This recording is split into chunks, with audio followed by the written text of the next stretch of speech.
Good morning, everyone. House Republicans can no longer hide their intentions from the American people. Their extreme budget plan is out. It's a 50-page document. I have it in my hands. And it's available for all of the American people to read. The House Republican budget plan is a contract against America. It will hurt working families, hurt the middle class, hurt our children, hurt our seniors, and hurt our veterans. The House Republican contract against America will end Medicaid as we know it, destroy the Affordable Care Act, and eliminate the mortgage interest deduction, which will raise costs on tens of millions of working class and middle class Americans.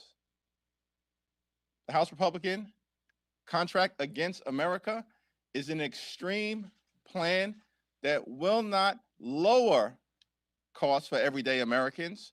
It will make our country more expensive. House Democrats will oppose this extreme contract against America, and we will push back against it on behalf of everyday Americans with every fiber in our body. Questions? Janet. We're approaching this deadline in mid-March to fund the government. Can you give us some sense of specific things the Democrats would want in these negotiations? Would you want the Obamacare tax cuts, or the things that go up by millions and millions of Americans to be maintained? Would you push for the wildfires without strings? What are the two or three things you would want in that? With respect to the upcoming March 14th spending deadline, Republicans now control the House, the Senate, and the presidency. They promised the country that they would lower the high cost of living. We are willing to work with our Republican colleagues to address the cost of living crisis that we have in the United States of America, or any other issue that will improve the quality of life for working class Americans and the middle class. What we are not willing to do is to enable extreme MAGA Republicans to have a blank check so they can enact massive tax breaks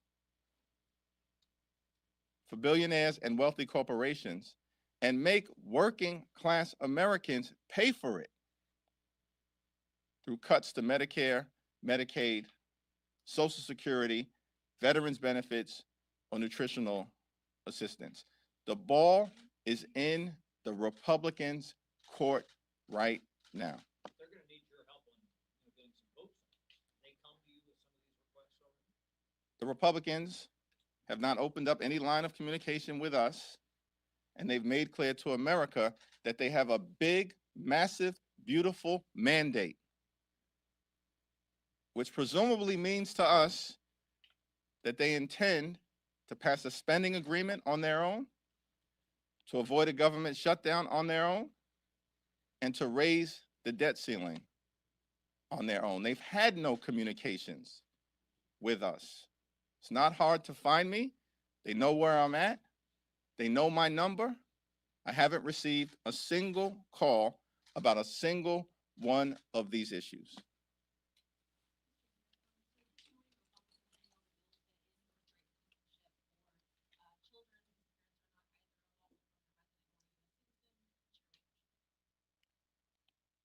House Democrats are prepared to work together with our Republican colleagues to find common ground with respect to securing our border, with respect to fixing our broken immigration system in a bipartisan and comprehensive way, and with respect to defending dreamers, farm workers, and keeping families together, which is a high priority throughout the House Democratic Caucus. Haven't seen the legislation, and so I'm not going to comment on the specifics of the legislation, but we have no plans to support any extreme agenda that the far right wants to jam down the throats of the American people. We've made clear we will work together to secure our borders. We will work together to fix our broken immigration system in a bipartisan and comprehensive way, and we will defend dreamers, farm workers, and families.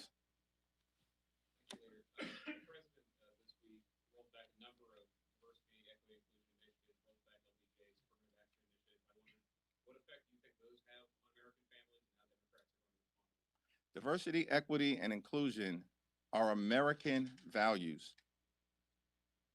It's about economic opportunity for everyone.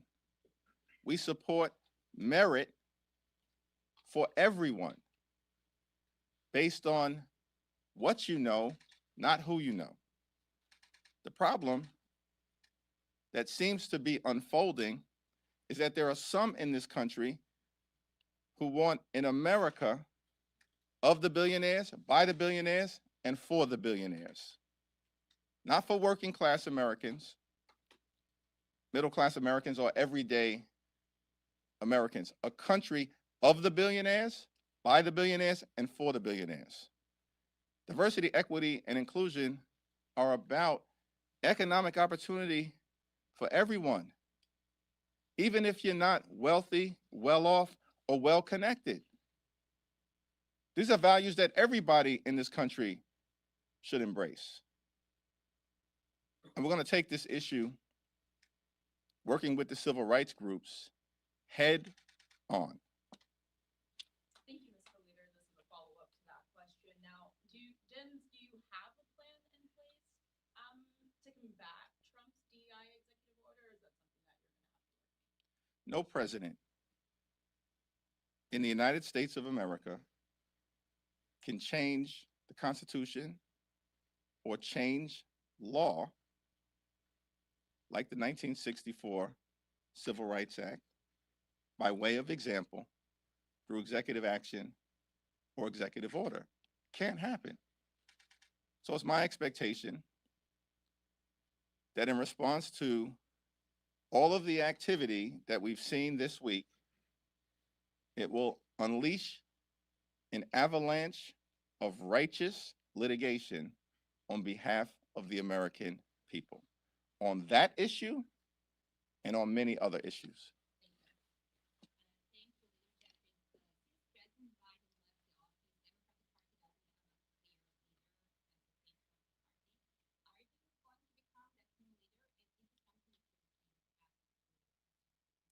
It's my honor to serve as House Democratic Leader. We've got a strong House Democratic Caucus.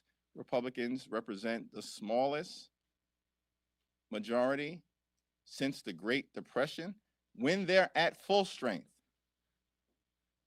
And over the first 100 days, when there will be 217 Republicans and 215 Democrats, despite their claims of a big, bold, beautiful, massive mandate, we're searching for it in the House of Representatives. We're going to stand up on behalf of everyday Americans as a caucus, as a unit, as a team. And I'm proud to be in the leadership of that team. And we recognize that House Democrats are on the front lines of many of the battles that will be fought in the year to come. Trump has said to the Crown and Davos, we're working with the Democrats and getting an extension of the original Trump tax cuts.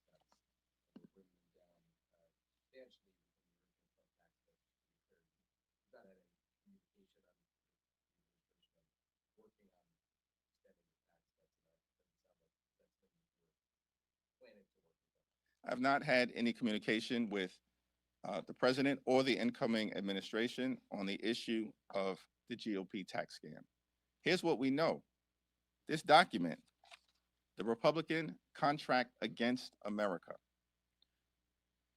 the reason why it exists, the reason why there are so many extreme cuts in the GOP Contract Against America, including ending Medicaid as we know it, eliminating the mortgage interest deduction, and slashing and burning the Affordable Care Act, is because extreme MAGA Republicans in the House who put out this document want to enact massive tax cuts for billionaires and wealthy corporations and stick working class Americans with the bill. We're not down with that approach. Can I say it any clearer? Last year, House Democrats spent a lot of time talking about Project 2025. We spoke about it weekly during press conferences. There was a big kind of hearing on it last September. A lot of the executive orders that President Trump has signed come straight from Project 2025. Now that you've had some time to think about it, do you think that House Democrats did an effective job connecting with voters to warn them about the dangers of the executive orders that have now been signed since he returned to office? Here's my assessment of what happened with respect to Project 2025. Last year, Republicans across the country lied to the American people by claiming that they knew nothing about Project 2025 and have spent the first few weeks of this year implementing Project 2025. They were not truthful with the American people. And with respect to the high cost of living, the inverse has happened. Last year, Republicans spent an excessive amount of time promising to lower the high cost of living for everyday Americans, promising to lower housing costs, lower grocery costs, lower insurance costs, lower child care costs, and lower utility costs, but this year have done nothing about it. In fact, they're proposing the exact opposite. The House Republican Contract Against America will raise costs on everyday Americans. How dare they even contemplate eliminating the mortgage interest deduction? That's a missile aimed directly at the financial heart of working class Americans and middle class Americans.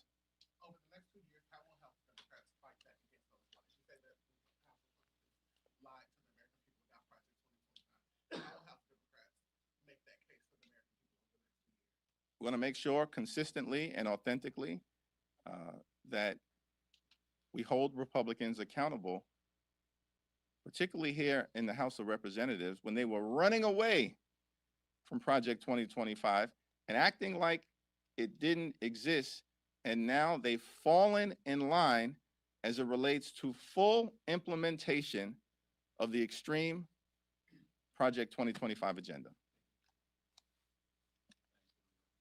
There's new reporting that Republicans, House and Senate, are now weighing a plan to attach California wildfire aid to a debt ceiling. That's something It's a non-starter. When it comes to California and the wildfires there, we've seen, the fire chief and the back and forth with the mayor about funding the fire department. We've seen accusations of force mismanagement. Obviously, we're going to have a talk at some point about funding for California, but does there need to be a discussion about force mismanagement, funding for firefighters, or those things that need to talk about? There will be a time and place to do an after-action analysis as it relates to state preparation for extreme weather events, including but not limited to wildfires, hurricanes in the southern part of the United States of America, floods all across the country, the rise of tornadoes that have appeared connected to hurricanes in places like Florida, and a real assessment that needs to be made as to whether those states are actually prepared for the climate crisis in a meaningful way.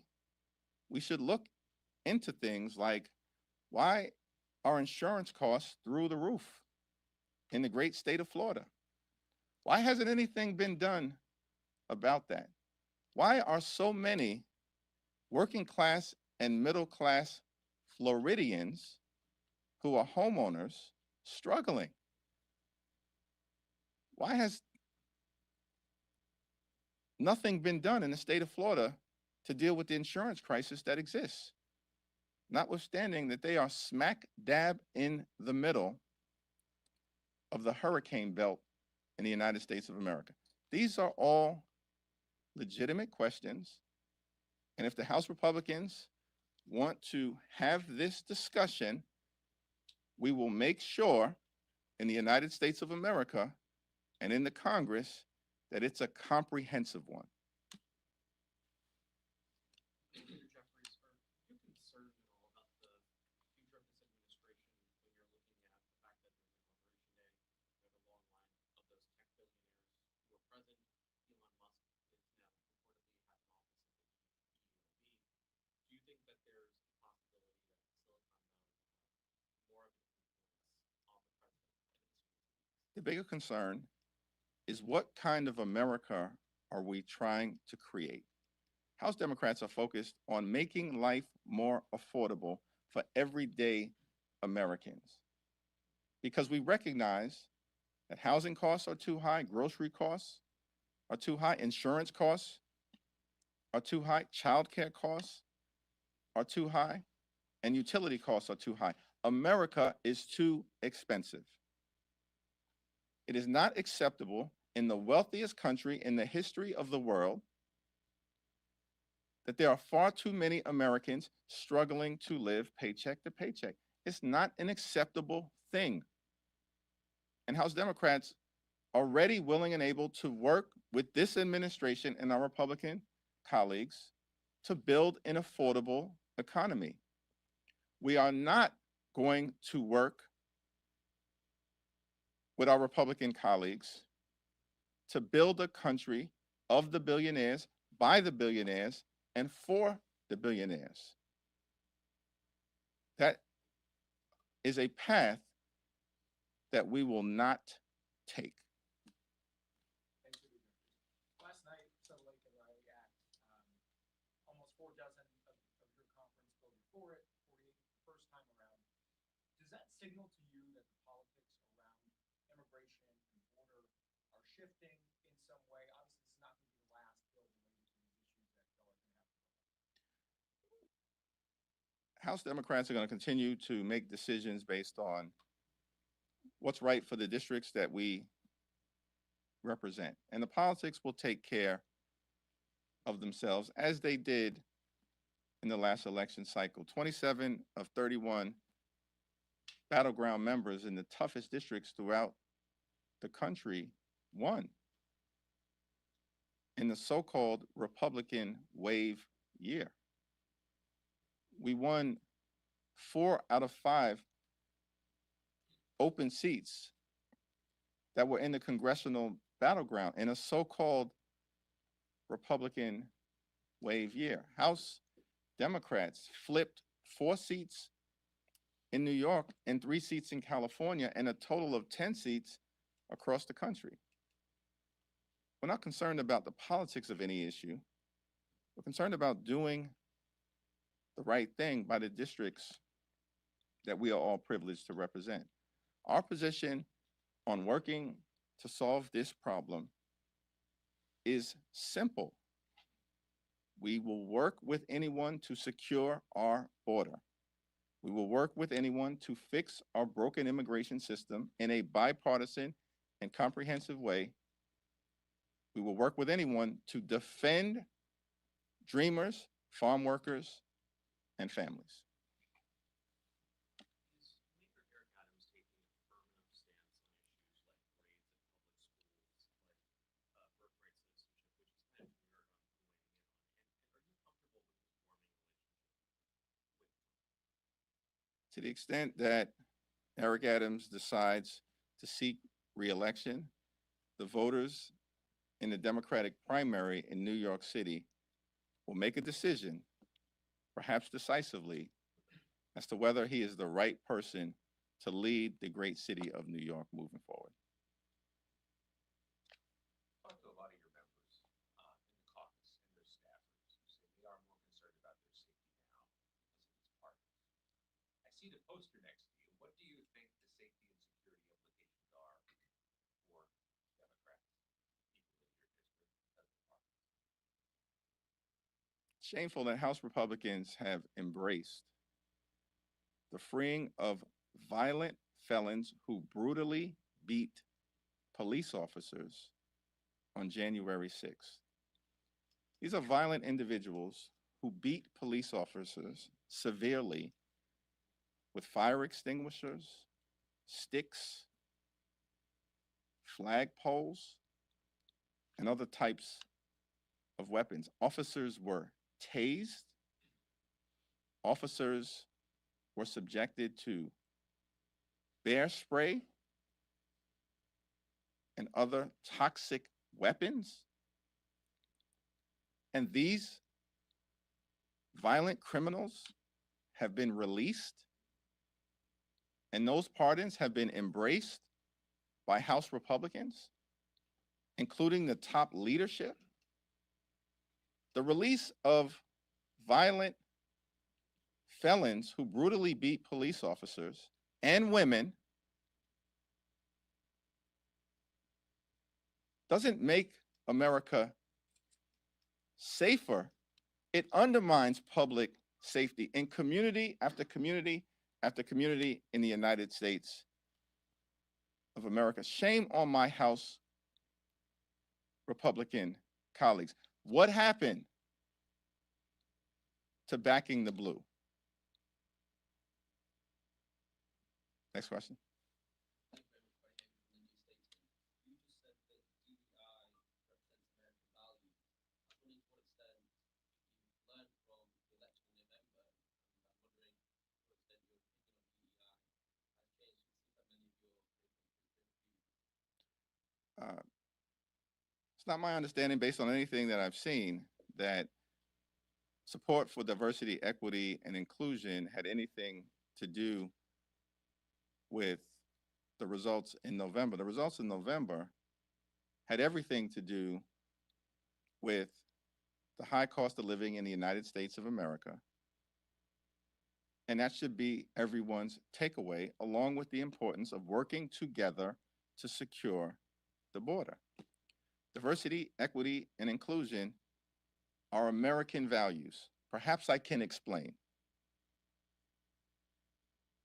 The motto of the United States of America is E pluribus unum, out of many, one. That's diversity.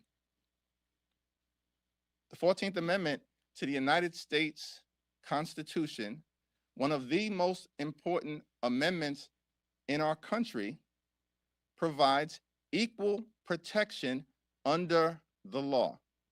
That's equity. In this country, we pledge allegiance to the flag of the United States of America, a flag that we just presented to the new president and vice president. And in that pledge, we promise one nation under God, indivisible, with liberty and justice for all. ALL. That's inclusion. Not complicated.